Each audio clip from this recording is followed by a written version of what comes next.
Since House Speaker Kevin McCarthy's highly contested speaker vote, there's been a lot of attention paid to those hardliners in his party who demanded concessions before he could wield the gavel. But with such a slim majority, it's not only the Freedom Caucus that has some power here. Every vote counts, including those cast by moderates of both parties.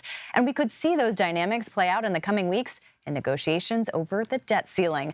So for more on this, CBS congressional correspondent Scott MacFarlane joins us now from Capitol Hill. Scott, good to see you.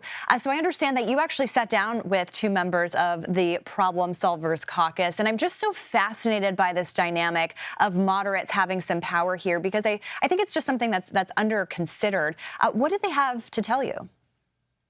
Well, any 5 members of the U.S. House Republican Conference have outsized influence because the margins are so slim in the U.S. House, which gives this House Problem Solvers Caucus, this evenly divided caucus of Republicans and Democrats who say they're seeking moderate middle ground, the potential for their own outsized influence, including on what might be the most pressing issue of the year, raising the debt ceiling and preventing financial calamity. We asked the 2 chairs of the caucus, Ryan Fitzpatrick of Pennsylvania, Josh Gottheimer of New Jersey, what they think can be done potentially through their caucus. Take a listen. Does it feel like right now you'll need some Democratic votes to pass the debt ceiling? Anything that gets done, by definition, must be bipartisan. So our point is, why not make it bipartisan now? Start now, working across the aisle. There's going to have to be a lot of give and take. But we all got to surround with 2 basic beliefs. Number 1, we cannot default on our debt. Number 2, we can't allow this runaway deficit to devalue our currency. It's critically important that we talk about the long-term fiscal health of our country. We've got to deal with that, right? So having these conversations together is really important, and that's exactly what we do. And it's amazing how much we've accomplished by working together, listening to one another, and just being reasonable. This Problem Solvers Caucus takes some credit and gets some credit for some accomplishments last Congress, helping to push past some new gun reform legislation, the effort to help save the semiconductor chips industry in the U.S. Big pieces of legislation last year, but to help get this debt ceiling raised in this uniquely politically toxic moment in Congress may be their high watermark if they are impactful on that, Caitlin. Yeah, Scott, I wanted to ask a little bit more about that because it seems like an easy path for McCarthy would be just to work with these guys and raise the debt ceiling, right? But he pretty much can't do that because of these factions within his own conference. What is kind of the reality that he's facing here and that moderates are facing here when it comes to the debt ceiling?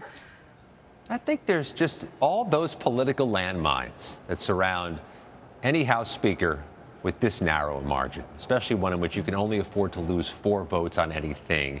Outreach can even be dangerous if perceived the wrong way inside the Republican conference. But the House Problem Solvers Caucus is not just a few people. It's not just a few men and women in the U.S. House. It has this broad bandwidth of dozens of members from different parts of the conference for the Republicans, the caucus for Democrats, from different parts of the country.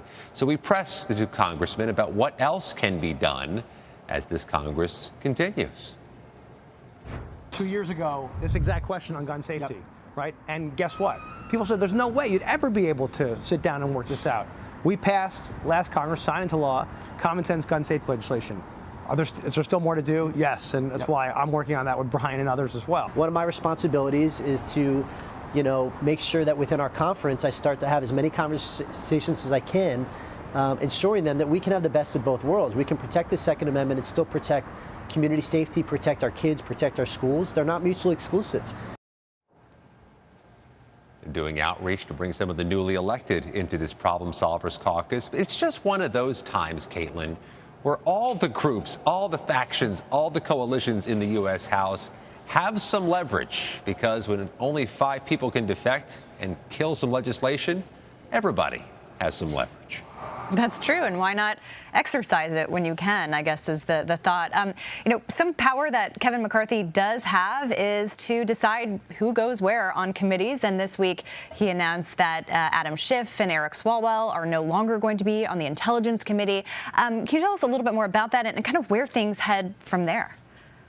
Well, for Adam Schiff, they head towards a U.S. Senate race, announcing his candidacy for the Senate seat in California in 2024. His trajectory is now clear. For Eric Swalwell, he still has seats on other committees in which he can make legislation happen, help push something through? Really, the open question is what becomes of Ilhan Omar of Minnesota. Will she be voted off the House Foreign Affairs Committee? The whole House has to decide on that. That California Senate race will be one to watch, certainly, with Schiff jumping in. Scott MacFarlane, thank you so much for your time and reporting, as always.